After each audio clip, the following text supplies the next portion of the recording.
Hi అండి, welcome to సాయిస్ kitchen. బాగున్నారండి మీరు? మేమైతే బాగున్నామండి.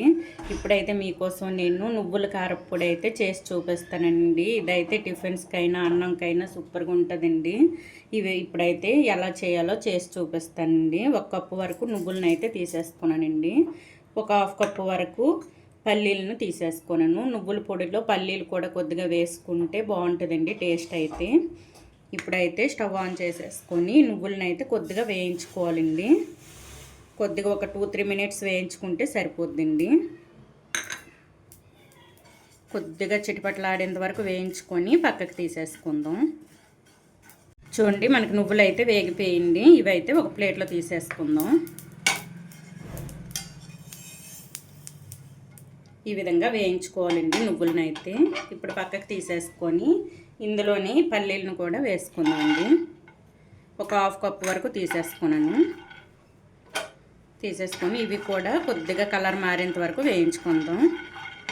చూడండి, మనకి పల్లీలు కూడా వేగిపోయింది. ఇవి కూడా ఒక ప్లేట్లో తీసేసుకుందాం. ఇవి పూర్తిగా చల్లార్చుకోవాలండి. నువ్వులు ఇంకా ఈ పల్లీలను అయితే చల్లార్చుకోవాలి.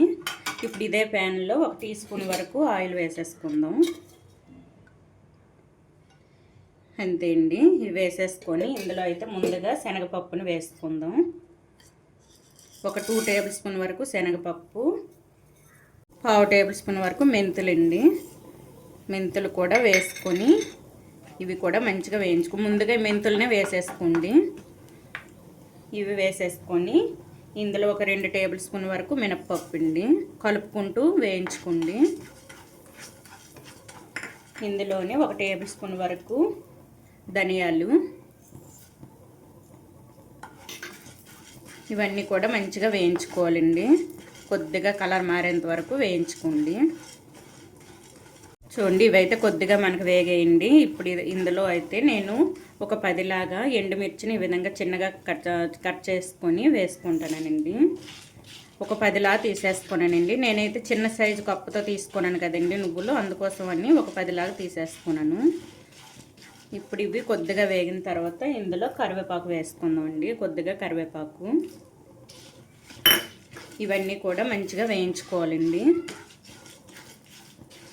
చూడండి, మనం వేసుకున్న పప్పులు ఇంకా ఎండుమిర్చి ఇవన్నీ కూడా మంచిగా వేగేయండి. మంచి క్రిస్పీగా వేగాయి. ఇప్పుడు ఇందులో ఒక 2 టేబుల్ స్పూన్ వరకు జీలకర్ర వేసుకోండి. లాస్ట్లో వేసుకోవాలండి. జీలకర్రని అయితే తొందరగా వేగిపోద్ది కాబట్టి ఒక 2 టేబుల్ స్పూన్ వరకు జీలకర్రను వేసేసుకోవాలి. ఈ పప్పుల వేడికి జీలకర్ర కూడా వేగిపోద్దండి. ఒక 1-2 మినిట్స్ అయితే వేయించుకుంటే సరిపోద్దండి. ఆల్రెడీ మనకి ఇవన్నీ వేగిపోయాయి కాబట్టి ఒక 1-2 మినిట్స్లో మనకి ఇవన్నీ కూడా వేగిపోతాయి. జీలకర్ర పొడును చూడండి, ఈ విధంగా వేయించుకోవాలి. ఇప్పుడు ఇదైతే మనకి రెడీ అయిపోయిందండి. ఇదైతే ఒక ప్లేట్లో తీసి చల్లార్చుకోవాలండి. ఒక ప్లేట్లో తీసేసుకుందాం. స్టవ్ను ఆఫ్ చేసేసుకొని ఒక ప్లేట్లో తీసేసుకుందాం. ఇది పూర్తిగా చల్లపడాలండి. చల్లపడిన తర్వాత అయితే గ్రైండ్ చేసేసుకోవాలి. ఇదైతే పూర్తిగా చల్లారిన తర్వాత చూపిస్తానండి. చూడండి, మనం వేయించుకున్న ఎండుమిర్చి, కరివేపాకు ఇంకా శనగపప్పు ఇవన్నీ ఉన్నాయి కదండి, ఇవైతే చల్లపడిపోయింది. ఇప్పుడు ఇవైతే ముందుగా ఇవి గ్రైండ్ చేసేసుకుందాం. ఇవైతే ఇప్పుడు గ్రైండ్ చేసి చూపిస్తానండి. ముందుగా ఇవైతే బరకగా మిక్సీ పట్టి చూపిస్తానండి. చూడండి, ఈ విధంగా బరకగా మిక్సీ పట్టుకోవాలండి ముందైతే ఈ ఎండుమిర్చిని వీటిని. ఇప్పుడు ఇందులో తర్వాత మనం ఫ్రై చేసి పెట్టుకున్న పల్లీలను అయితే వేసేసుకుందామండి. పల్లీలు, నువ్వులను కూడా వేసేసుకుందాం. ఇవన్నీ కూడా బాగా చల్లపడ్డాయండి. చల్లపడిన తర్వాతే గ్రైండ్ చేసేసుకోవాలి. ఇప్పుడు ఇందులో ఒక 15 వెల్లుల్లి రెబ్బలండి. వెల్లుల్లి రెబ్బలను అయితే ఒక 15 తీసుకున్నానండి. ఇవి కూడా వేసేసుకుందాం. చింతపండు అయితే మీకు చిన్న పులుపు కావాలంటే వేసుకోండి. పులుపు అవసరం లేదనుకుంటే స్కిప్ చేసుకోవచ్చండి. నేనైతే చిన్నది ఒక ఉసిరికాయ సైజు అంతా వేసుకుంటానండి. ఇది కూడా వేసేసుకొని కొద్దిగా సాల్ట్ వేసేసుకుందాం. పొడికి సరిపడా సాల్ట్ అయితే వేసుకుందామండి. అంతే అండి. ఇప్పుడు ఇదంతా కూడా మెత్తగా గ్రైండ్ చేసేసుకుందాం.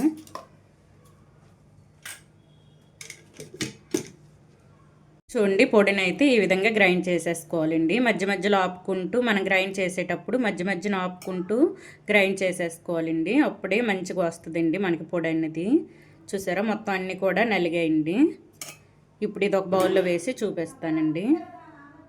చూడండి చాలా టేస్టీగా ఉండే నువ్వుల కారపొడి అయితే మనకి రెడీ అయిపోయిందండి. ఈ విధంగా అయితే చేసేసుకోండి. టేస్ట్ అయితే సూపర్గా వచ్చిందండి. ఇది వేడివేడి అన్నంలో నెయ్యి వేసుకొని తిన్నా బాగుంటుందండి. టిఫిన్స్లో చట్నీ లేనప్పుడు ఇది పొడి చల్లేసుకొని తిన్నా బాగుంటుందండి. చాలా టేస్టీగా ఉందండి ఈ పొడి అయితే. మనం కర్రీస్ చేసేటప్పుడు ఫ్రై రెసిపీస్ ఇంకా గ్రేవీ రెసిపీస్ చేసేటప్పుడు ఒక్కొక్క స్పూన్ చొప్పున ఈ పౌడర్ని అయితే వేసుకోండి. ఇంకొద్దిగా టేస్ట్ బాగుంటుందండి కర్రీ రెసిపీస్ అయితే. ఈ విధంగా చేసి పెట్టేసుకోండి. మనం ఈ పొడి చేసేటప్పుడు ఇంకా ఎక్కువ రోజులు నిల్వ ఉండాలంటే కొద్దిగా ఒక 1/2 టేబుల్ స్పూన్ వరకు పసుపును వేసుకోండి. నేనైతే మర్చిపోయానండి పసుపు వేయడం. పసుపు వేసుకొని అయితే చేసేసుకోండి. కలర్ కూడా బాగుంటుంది, మనకి నిల్వ ఉంటుందండి ఎక్కువ రోజులు. ఇప్పుడు ఇదైతే తడి చేతులు పెట్టుకుంటుంటే ఒక 1 మంత్ వరకు బయట పెట్టేసుకుంటే నిల్వ ఉంటుందండి. ఫ్రిడ్జ్లో పెట్టేసుకుంటే ఒక 3-4 మంత్స్ వరకు మనం నిల్వ ఉంచుకోవచ్చు. ఈ పొడిని అయితే ఈ విధంగా చేసేసుకోండి. టేస్ట్ అయితే సూపర్గా ఉందండి. మనకి నువ్వులు ఇంకా పల్లీలు ఇవైతే మనకి తినేటప్పుడు నోటుకు తగులుతున్నాయి కదండి. సూపర్గా ఉంది టేస్ట్ అయితే. ఈ విధంగా ఈ నువ్వుల కారపొడిని అయితే రెడీ చేసేసుకోండి. ఈ నువ్వుల కారపొడి రెసిపీ కనుక మీకు నచ్చినట్లయితే లైక్ చేయండి, షేర్ చేయండి, నా ఛానల్ను సబ్స్క్రైబ్ చేసుకోండి. ఓకే బాయ్ అండి.